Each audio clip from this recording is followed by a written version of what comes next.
जी, आप क्या कहना चाह रहे थे? तो मैं वही तो कहना चाह रहा हूँ ना। अब क्या बताएं भैया किसी को।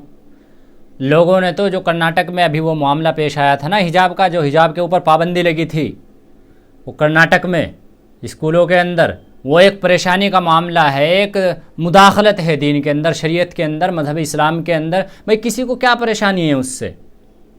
अगर वो हिजाब पहन कर या अपने पर्दे के साथ अपनी इज्जत को महफूज करते हुए अगर कॉलेज और स्कूल के अंदर जा रहा है या जा रही है वो तालिबात की, तो किसी को क्या परेशानी है उससे? क्या वो कानून का उल्लंघन कर रही है क्या? या उससे कानून तोड़ा जा रहा है? वो अपनी हिफाजत समझती है, उसमें अपनी इज्जत समझती है। मुस्लिम ख़वातीन जो है उसमें अपनी हिफाजत समझती है, उनकी वो सिक्योरिटी है। और फिर मज़हब इस्लाम के एतबार से पर्दा फ़र्ज़ है, तो वो हिजाब के लोगों ने उसको भी सियासत का अड्डा बना दिया, उस पर भी सियासत कर रहे हैं। और बाज़ अच्छे खासे समझदार मुसलमान उसके ऊपर सियासत कर रहे हैं। तो ये क्या है भाई? कोई प्रोटेस्ट के ऊपर उभार रहा है। भाई प्रोटेस्ट करना ये संविधान के अंदर भी जायज़ है, राइट है हमारा, कर सकते हैं और करना भी चाहिए अगर मौका बनता है। लेकिन अभी इतनी नौबत अगर आती है तो उस वक्त करिए ना। अभी तो अल्हम्दुलिल्लाह वहाँ पिटीशन दाखिल हुए, पिटीशन में भी उम्मीद की जा रही है और वहाँ की गवर्नमेंट से भी। लेकिन मसला ये नहीं है कि प्रोटेस्ट करना गलत है, प्रोटेस्ट तो सही है, राइट है अपना, लेकिन उसको सियासत का अड्डा बना देना और उसके ज़रिए से सियासत करना। बाज़े लोग जो है हमारे ही सियासत कर रहे हैं, उसके ज़रिए से सियासत हो रही है। कोई हिजाब को कुछ बता रहा है, पर्दे को कुछ बता रहा है, और वो वहाँ से चिंगारी चली, अब उसके ज़रिए से वो दूसरे सूबों तक पहुँच गई, अब वो दूसरे सूबों तक भी जा रही है। तो ये क्या है? ये सियासत करना है, नुकसान पहुंचाना है, उकसाना है। बाज़ लोग उकसाते हैं, बाज़ उसके ऊपर सियासतें कर रहे हैं।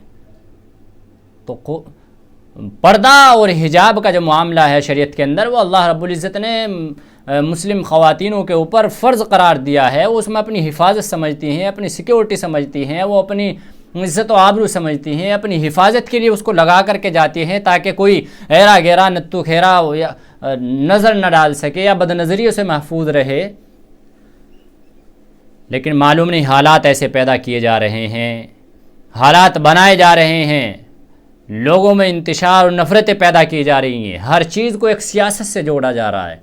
समझ में बात नहीं आती। जो लोग इसके ऊपर सियासतें कर रहे हैं उन्हें इससे मतलब क्या है? भाई वो सपोर्ट करना चाहिए ना। वो अपनी इज्जत अगर पर्दे में समझ रही है, वो कोई जुल्म तो नहीं कर रही है, वो कोई कानून तो नहीं तोड़ रही है, वो चोरी तो नहीं कर रही है, वो तालीम हासिल कर रही है। और तालीम हासिल के लिए अगर वो अपनी हिफाजत जिस तरह जा रही है, और संविधान ने फिर हमें रहने का हक़ दिया है, आज़ादाना हक़ है कि जिस तरह अगर मुल्क के कानून के ख़िलाफ़ कोई चीज़ होती है तो आप उसके ऊपर उंगली उठा सकते हैं, ऑब्जेक्शन उठा सकते हैं। लेकिन कोई कानून भी नहीं टूट रहा है और मज़हब इस्लाम के अंदर आप मुदाखलत करना चाहते हैं तो बिल्कुल सरासर गलत है।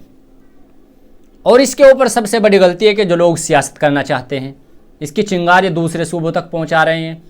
और बाज़ समझदार अच्छे खासे सियासी लोग, मुस्लिम रहनुमा, अपने आप को रहनुमा कहने वाले, मुस्लिम लीडर कहलाने वाले, मुस्लिम सियासतदान कहलाने वाले, वो लोग इसके ऊपर सियासत कर रहे हैं। नऊज़ बिल्लाह वो लोग देवबंद पर उंगली उठा रहे हैं, वो लोग देवबंद की किताबों पर उंगली उठा रहे हैं। इनकी सोच को हो क्या गया? इनकी जहनीत ख़राब हो गई।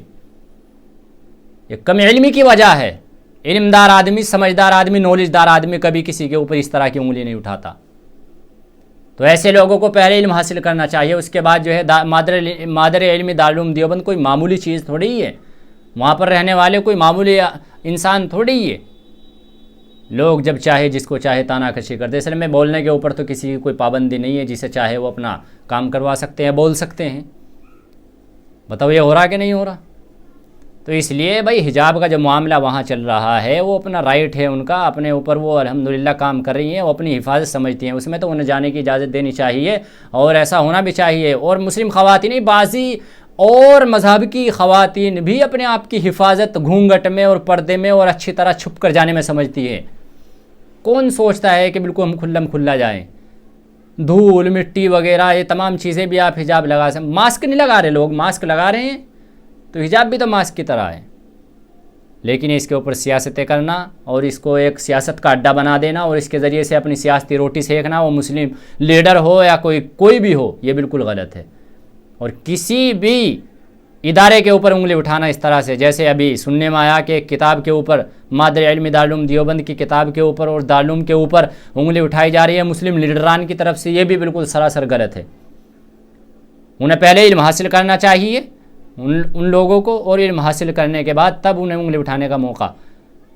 बगैर इल्म के वो उंगली उठा रहे हैं। 2 हरूफ पढ़ने के बाद आप मुकम्मल आलिम नहीं बन जाते, मुकम्मल नॉलेज जान नहीं बन जाते आप, किसी के ऊपर उंगली उठा दी इसी तरह से। मादर इल्म दारुल देवबंद एक बहुत बड़ी यूनिवर्सिटी है, बहुत बड़ी संस्था है। वो पूरी दुनिया में ऐसी संस्था नहीं है जैसी वो है, जैसी यूनिवर्सिटी वो है, जैसी तालीम हासिल वहाँ करते हैं लोग।